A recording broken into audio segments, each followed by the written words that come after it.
الحمد لله رب العالمين والصلاة والسلام عليك يا سفة الأنبياء والمرسلين أما بعد فأعوذ بالله من الشيطان الرجيم بسم الله الرحمن الرحيم قال الله تبارك وتعالى في القرآن الكريم والفرقان الحميد بسم الله الرحمن الرحيم إنا أعطيناك الكوثر فصل لربك وانحر إن شانئك هو الأبتر صدق الله العظيم وصدق الله المولانا العظيم قال رسول الله صلى الله تعالى عليه وسلم لا يؤمن أحدكم حتى أكون أحب إليه من والده وولده والناس أجمعين صدق الله المولانا العظيم وصدق رسوله النبي الكريم الأمين وقد صدقت أنت يا سيدي يا سيدي يا سيدي يا مكي يا مدني يا عربي يا قرشي يا هاشمي ويا سيدنا يا سيدنا يا سيدنا يا حبيبنا يا طبيبنا يا حبيب المصطفى صلى الله تعالى عليه وسلم إن الله وملائكته يصلون على النبي يا أيها الذين آمنوا صلوا عليه وسلموا تسليما الصلاة والسلام عليك يا سيدي يا رسول الله وعلى آلك وصحابك يا سيدي. الصلاة والسلام عليك يا سيدي يا نبي الله وعلى آلك وصحابك يا سيدي يا رسول الله. الصلاة والسلام عليك يا سيدي يا خاتم المرسلين وعلى آلك وأصحابك يا سيدي يا رحمة للعالمين.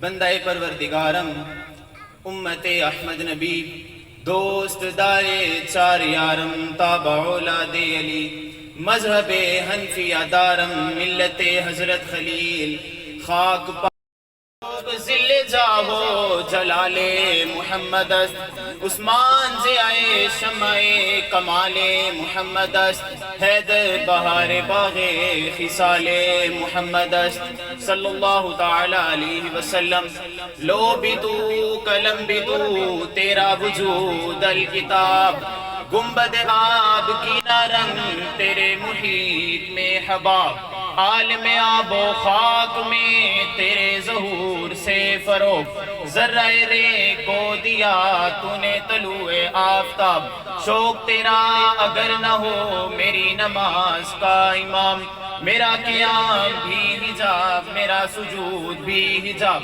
تیری نگاہ ناز سے دونوں مراد پا گئے تیری نگاہ ناز سے دونوں مراد پا گئے عقل غیاب و جستجو عشق حضور و اضطراب نماز اچھی روزہ اچھا حج اچھا زکوٰۃ اچھی نماز اچھی روزہ اچھا حج اچھا زکوٰۃ اچھی مگر میں باوجود اس کے مسلمان ہو نہیں سکتا نماز اچھی روزہ اچھا حج اچھا زکوٰۃ اچھی مگر میں باوجود اس کے مسلمان ہو نہیں سکتا نہ جب تک کٹ مروں میں خواجہ بطحا کی حرمت پر نہ جب تک کٹ مروں میں خواجہ بطحا کی حرمت پر ہے رب شاہد کامل میرا ایمان ہو نہیں سکتا ہے رب شاہد کامل میرا ایمان ہو نہیں سکتا آبا ذی وقار سامعین محترم جملہ شاکان مصطفیٰ علیہ تحیت و سلام میں نے آپ تمام احباب کے سامنے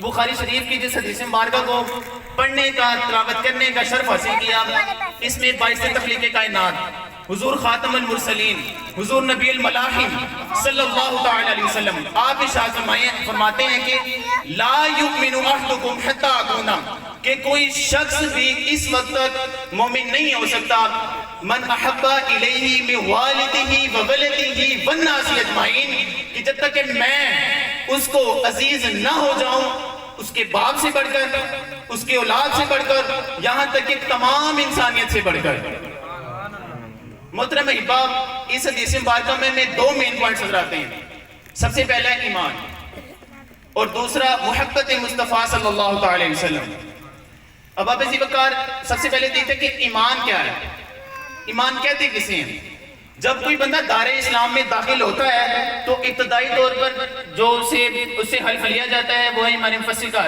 کہ آمنت باللہ و ملائکتی و کتبی و رسلی، میں ایمان لایا اللہ پر، اس کے رسولوں پر، اس کے کتابوں پر، اس کے فرشتوں پر۔ اب آپ اس پر دیکھیں کہ جب ایک بندہ اسلام میں داخل ہوتا ہے تو اسے پورا ایک حلف لیا جاتا ہے، وہ حلف لیتا ہے کہ میں ایمان لایا۔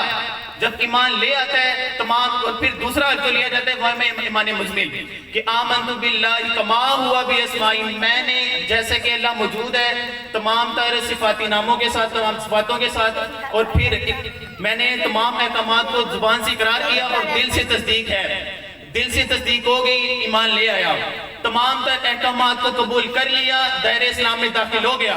اب آپ اس ذکر ان تمام تر احکامات میں نماز، روزہ، حج، زکوٰۃ، ان سب کو ماننا ضروری تو ہے لیکن کافی نہیں ہے۔ محترم احبا، ہمارے آقا مولا صلی اللہ علیہ وسلم نے ارشاد فرمایا، بخاری شریف کی حدیث ہے کہ بنی الاسلام علی خمس، اسلام کی 5 بنیادیں ہیں۔ پہلی، اشہد ان لا الہ الا اللہ وان محمد رسول اللہ۔ دوسری، وَإِقَامَ الصَّلَاةِ وَإِيتَاءِ الزَّكَاةِ۔ دوسری، وَالْحَجِّ، اور 5ویں زکوٰۃ دینا، حج کرنا، وَبِصَوْمِ رمضان، اور رمضان کے روزے رکھنا، یہ 5۔ اب اسی وقار جب ہم ایمان لے آئے، تمام تر احکامات کو قبول کر لیا تو اسلام میں داخل ہو گئے۔ آپ دیکھیں کہ جب بھی کوئی بندہ کوئی پودا لگائے تو اس کے لیے 3 چیزوں کی ضرورت ہوتی ہے۔ سب سے پہلی چیز ہوتی ہے پارٹیکولر سوئل، اس کی مطلوبہ مٹی۔ دوسری چیز اسے چاہیے ہوتی ہے وہ ہوتی ہے پارٹیکولر ویدر، اس کا مطلوبہ موسم۔ اس کے بعد تیسری چیز اس کے لیے میسر ہوتی ہے اس کے مطابق آب و ہوا۔ محترم احباب، بہت سے ایسے پودے ہیں جو پاکستان میں تو پائے جاتے ہیں لیکن انڈیا میں نہیں پائے جاتے۔ اس کی کیا وجہ ہوتی ہے کہ اس کی مطلوبہ مٹی اسے پاکستان میں تو میسر ہوتی ہے لیکن انڈیا میں میسر نہیں ہوتی۔ بہت سے ایسے پودے ہیں جو انڈیا میں تو پائے جاتے ہیں لیکن برطانیہ میں نہیں پائے جاتے۔ اس کی کیا وجہ ہے؟ کیونکہ اس کا مطلوبہ آب و ہوا، اس کی مطلوبہ موسم اسے برطانیہ میں تو میسر ہوتی ہے لیکن کسی دوسرے شہر میں میسر نہیں ہوتی۔ میری بات پر غور فرمائیے گا کہ جب ہم نے اللہ تعالیٰ کے تمام تر احکامات کو قبول کر لیا تو ہم نے اپنے دل میں ایمان کا بوجھ لگا دیا۔ اب ہم اگر اسے محبت مصطفیٰ کی سرزمین، محبت مصطفیٰ کی آب و ہوا، محبت مصطفیٰ کا موسم نہیں دیں گے تو یہ ایمان کا پودا بھی جل سڑ کر ختم ہو جائے گا۔ اب آپ سب سے جو پہلا عمل ہے وہ محبت مصطفیٰ ہے۔ ہر چیز کے مسئلے سے اٹھ کر جو سب سے بڑا مسئلہ ہے وہ محبت مصطفیٰ صلی اللہ علیہ وسلم ہے۔ اگر کوئی بندہ زبان سے اس چیز کے اقرار کر لے، اس کے ظاہری طور پر دیکھ کے ہم اسے یہ کہہ سکتے ہیں کہ ایمان والا ہے، لیکن اس کے عمل سے اس کی محبت مصطفیٰ دیکھ کے بدلے گا یہ کتنا ایمان والا ہے۔ اب آپ ذکر کر نماز، روزہ، حج، زکوٰۃ، ان سب کو ماننا ضروری تو ہے لیکن کافی نہیں ہے۔ یہ بات میں احادیث مبارکہ سے ثابت کروں گا، غور فرمائیے گا۔ سب سے پہلی چیز ہے نماز۔ باب ذکر آپ دیکھیں کہ جب ہمارے آقا حج جب کرتے ہیں، عرفات کے میدان میں پہنچتے ہیں تو حاجی جانتے ہیں کہ مناسک کے حج میں سے جب عرفات کے میدان میں پہنچتے ہیں تو ہم ظہر اور عصر کی نماز تو ادا کرتے ہیں لیکن مغرب کی نماز ادا نہیں کرتے۔ اس کی کیا وجہ ہے؟ کیونکہ ہمارے آقا مولا صلی اللہ علیہ وسلم نے مغرب کی نماز ادا نہیں فرمائی وہاں پہ، تو سنت مصطفیٰ کی وجہ سے ہم حاجی جو ہیں وہ عرفات کے میدان میں نماز ادا نہیں کرتے، مغرب کی بعد میں ادا کرتے ہیں، اور وہ بعد میں ادا ہی ہوتی ہے، قضا نہیں ہوتی۔ اب کوئی بندہ اپنی متقیت کو ظاہر کرنے کے لیے عرفات میں جا کے مغرب کی نماز ادا کرے تو وہ نماز کے منہ پر مار دی جائے گی۔ یہاں پر سنت مصطفیٰ کو ترجیح دی گئی ہے۔ ٹھیک، اگر نماز ہی ایمان کی تکمیل کا ذریعہ ہوتا تو سنت مصطفیٰ کی جگہ نماز کو ترجیح دی جاتی۔ نماز ہی ایمان کا تکمیل کا ذریعہ نہیں ہے، نماز ضروری تو ہے لیکن ایمان کی تکمیل کا ذریعہ نہیں ہے۔ ایمان کی تکمیل کا ذریعہ ہے کیا، وہ میں آگے چل کے آپ کو بتاتا ہوں۔ اس کے بعد آگیا روزہ۔ اب آپ ذکر جب ہمارے آقا مولا نے خطبہ فتح مکہ فرمایا تو اس سال قرآن غمیم کے موقع پر پہنچ کر ہمارے آقا مولا سب نے روزہ رکھا ہوا، جتنے بھی صحابہ کرام علیہم رضوان وہاں موجود تھے سب نے روزہ رکھا ہوا تھا۔ تو اس مقام پر پہنچ کر آپ علیہ السلام نے پانی کا ایک پیالہ منگوایا اور اسے بلند فرمایا، اشارہ اس طرح تھا کہ روزہ توڑ دیں۔ تو کچھ تھے جنہوں نے روزہ نہ توڑا، کچھ لوگ حاضر ہوئے اور کہنے لگے کہ رسول اللہ صلی اللہ علیہ وسلم کے فلاں نے وہ روزہ نہیں توڑا۔ تو ہمارے آقا صلی اللہ علیہ وسلم فرمانے لگے کہ اولئک العصاۃ اولئک العصاۃ، یہ گناہگار ہیں، یہ گناہگار ہیں۔ اگر نماز روزہ ہی ایمان کی تکمیل کا ذریعہ ہوتا تو یہاں کبھی بھی ہمارے حکومت روزہ توڑنے کا حکم نہ فرماتے. نہ نماز ایمان کی تکمیل کا ذریعہ، نہ روزہ ایمان کی تکمیل کا ذریعہ. اب باب ذی بکار تیسرا حج. آپ دیکھیں کہ حج سال میں صرف مسلمانوں پر ایک دفعہ فرض ہے.